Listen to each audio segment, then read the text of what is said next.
Hi everyone! Good morning! Happy Friday! So, ayan guys, umakit ako dito sa estante at namunas ako dito sa mga estante kasi sobrang alikabok. Ang ating bangko nga pala dito, yung asawa ko. Siya yung tag-alalay sa akin habang ako naman ang maglinis dito sa mga estante. Lagi talaga siya mag-alalay sa akin. Kasi itong hagdan na to, wala akong tiwala. Kasi hindi, parang sa tingin ko parang hindi matibay talaga yung hagdan. Kaya ayun, kinuha ko yung tissue na nilagyan ng Santo Niño. Kinuha ko sa Santo Niño at pinunasan ko dahil napaka-alikabok niya, kawawa na kasi.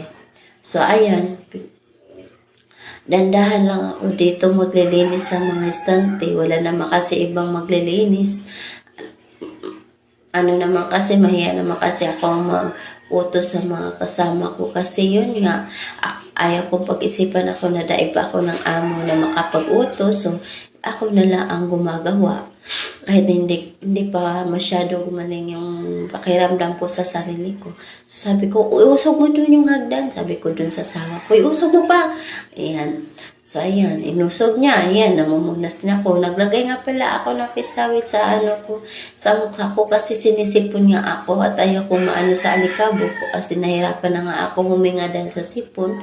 So, yung mga clothes na yan, kukunin ko yan, iakyat ko din yan sa ibabaw kasi yung maliit na estante na yan, na nilagyan na yan, baka sa tagalan at masira din yan, sa kabigatan. So, ayan, sabi ko, usog mo pa dun. Ayan. Sabi na asawa ko, ayan. Kinuha ko tong cellphone at nilagay ko dun sa upuan. So, ayan. At umakyat na din ako, bumalik ako sa hagdan. So, ayan. Ayan, pununasa ko ulit din sa mga estante. Sobra talagang alikabok. Ilang araw lang ako na hindi ako nakapasok, pero ganito na talaga resulta yung, yung shop, napakadumi. Ewan ko lang. Hindi lang dyan yung estante. Yung una ko nilinisan dito, yung mga electric fan, dalawang electric fan lang, pero sobrang napakadumi.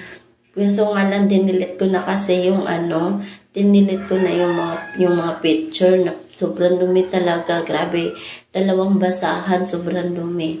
So, ayan.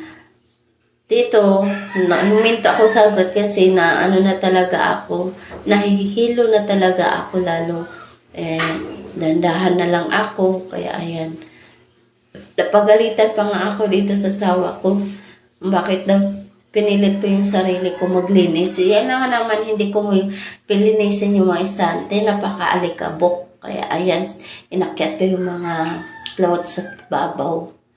Nilipat ko. So, ayan guys. Ay, hindi kasama ka naman si Pon. Ano ka ba? Iba-iba na nga yung boses ko kaya sa'yo. Barado talaga yung ilong ko guys. Pasensya na kayo sa voice over ko ha. Ayan, inusog ko. Isog mo nga doon yung ganyan. Sabi ko sa asawa ko, inusog naman niya. Kahit pinagalitan ko na siya. Galit siya sa akin dahil naglilinis ako. Galit din ako sa kanya dahil hindi naman. Pero, hindi naman gano'n na galit na galit kami. Yan, lang kami, parang asaran lang. So, ganyan guys. So, ayan. Hindi ka talaga matatakasan niya ang camera ko. Sa asawa ko. Walang patulog yan ha. Galing pa yan galing pa dyan sa duty. Pero tinulungan pa rin niya ako. Nag-assist pa rin siya sa akin sa ginagawa ko sa shop. Kasi kailangan talaga yung shop lilinisin kasi sobrang alikabok. Yan, napakadumi. Kailangan talaga siya linisin. Ako naman ayaw ko sobrang sa shop Gusto ko talaga malinis. So, ayan. Ayan, umakyat ako binalik ko sa binalik ko yung mga bag sa taas.